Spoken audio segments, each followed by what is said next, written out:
ខ្ញុំមិនដែរឆាមីលឹកណាឆ្ងាញ់ដូចលឹកនេះហេនិយាយមែនបងប្អូនពេញផ្ទះហាអ្នកញ៉ាំគ្រប់គ្នាទៅសល់តែឆ្ងាញ់គ្រប់មាត់ហ្មងហើយបើនិយាយពីពណ៌របស់គេវិញបងប្អូនណាយមើលទៅគួរឲ្យតំណងមែនតែន10 លើ 10ហ្មងមុនខ្ញុំធ្លាប់តែឆាមីអាកញ្ចប់ពណ៌លឿងប៉ុន្តែលឹកនេះខ្ញុំឆាជាមួយនឹងមីនេះបងប្អូនកញ្ចប់ពណ៌ក្រហមហ្នឹងនិយាយទៅខ្ញុំអត់ដែរសាកធ្វើទេប៉ុន្តែលឹកនេះអ្នកលក់គាត់ប្រាប់ថាឆាទៅវាឆ្ងាញ់អញ្ចឹងទៅក៏ខ្ញុំសាកល្បងតាមគាត់ម្ដងទៅឆ្ងាញ់មែនតើបងប្អូនហើយសម្រាប់តែខ្ញុំឆានឹងដែរគឺមី4កញ្ចប់ហ្នឹងខ្ញុំប្រើគ្រឿងគេតែ3កញ្ចប់ចំពោះខ្លាញ់មីគឺខ្ញុំអត់ដាក់ទេយើងសុខចិត្តប្រើខ្លាញ់ពេលដែលយើងកំពុងខ្ទឹមវិញគ្រឿងសោះរបស់ខ្ញុំគឺខ្ញុំលាយវារួចជាស្រេចចេះបងប្អូនលាយច្បកចូលគ្នាហើយបានយកទៅឆាបន្លែអីគឺខ្ញុំស្រុះរួចស្រេចបន្លែរបស់ខ្ញុំមានស្ពៃបន្តិចជាមួយនឹងការ៉ុតបន្តិចដែរបន្ថែមការ៉ុតឲ្យបានពណ៌ស្អាតនិយាយទៅសរសៃមីនេះអត់សូវស្វិតហ្មងទេបងប្អូនប៉ុន្តែគ្រាន់ថាឆាទៅវាជាតិឆ្ងាញ់បច្ចុប្បន្ននេះផលិតផលប្រើប្រាស់គឺមានច្រើនប្រភេទខ្លាំងមែនតើប៉ុន្តែពិបាករកមែនតើផលិតផលដែលប្រើហើយមានទំនុកចិត្តប៉ុន្តែជាមួយនឹង Kusim Gel បងប្អូនប្រើប្រាស់ដោយទំនុកចិត្ត 100%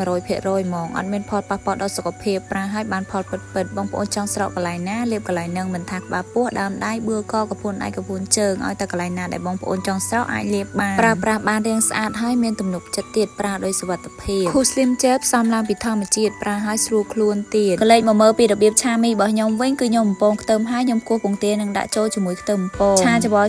ឲ្យពងទានឹងរាងឆ្អិនបន្តិចមកដាក់បន្លែចូលបន្លែហ្នឹងគឺខ្ញុំបានស្រុះរួចហើយបងប្អូនបើយើងយកទៅឆាទៀតក៏ឆាអត់យូរដែរព្រោះដោយសារតែយើងស្រុះរួចម្ដងហើយអត់ទាន់បានដាក់មីផងប៉ុន្តែតំណងប៉ុណ្្នឹងហើយបងប្អូនអាចមើលបានឆាបន្លែច្បល់វាចូលគ្នាឲ្យសព្វហើយបន្ទាប់មកខ្ញុំដាក់ទឹកសោសដែលខ្ញុំបានលាយទុកនឹងបងប្អូននិយាយទៅឆាមីមួយប្រភេទនេះគឺអត់មានបាក់ថែមគ្រឿងក្រូចដូចជាប្រេងខ្យងឬទឹកត្រីអីទៀតទេបងប្អូនដាក់តែគ្រឿងមីនឹងឯងហើយនឹងស្ករប៊ីចេងតែប៉ុណ្្នឹងឯងដោយដែលបងប្អូនឃើញនៅខាងដើមវីដេអូអញ្ចឹងគឺខ្ញុំអត់មានបន្ថែមទឹកត្រីអីទាំងអស់គ្រឿងមីរបស់គេដាក់មកឆាមកល្មមឆ្ងាញ់ហ្មងមីសម្រាប់មី4កញ្ចប់នេះគឺខ្ញុំដាក់គ្រឿងគេតែ3កញ្ចប់ពេលប៉ុណ្ណឹងមកល្មមឆ្ងាញ់ពួកអីខ្ញុំអ្នកញ៉ាំសាសៃមីនេះអត់មូលទេបងប្អូនរឿងតប៉ែតហើយណាមួយក៏អត់សូវស្វិតដូចមីលឿងដែរប៉ុន្តែរសជាតិគេក៏ឆ្ងាញ់ម្យ៉ាងដែរបងប្អូនអត់ធ្លាប់ធ្វើអាចសាកបានខ្ញុំក៏ជាលើកទី1របស់ខ្ញុំដែរសម្រាប់ខ្ញុំឆាមីនេះដាក់មកគឺជាតិយកគ្នាហ្មងបងប្អូនណានិយាយពីថាឆ្ងាញ់បើនិយាយពីប៉ាខ្ញុំវិញមកលេងចៅឃើញខ្ញុំឆាមីទាភាសាមីឆានឹងដែររដងពេលខ្ញុំឆាគឺគាត់អត់ដែរភាសាទេគាត់ថាគាត់ចូលចិត្តប៉ុន្តែលើកនឹងគាត់ថាឃើញតំណងខ្លាំងមែនតើមីមកផ្ទះនឹង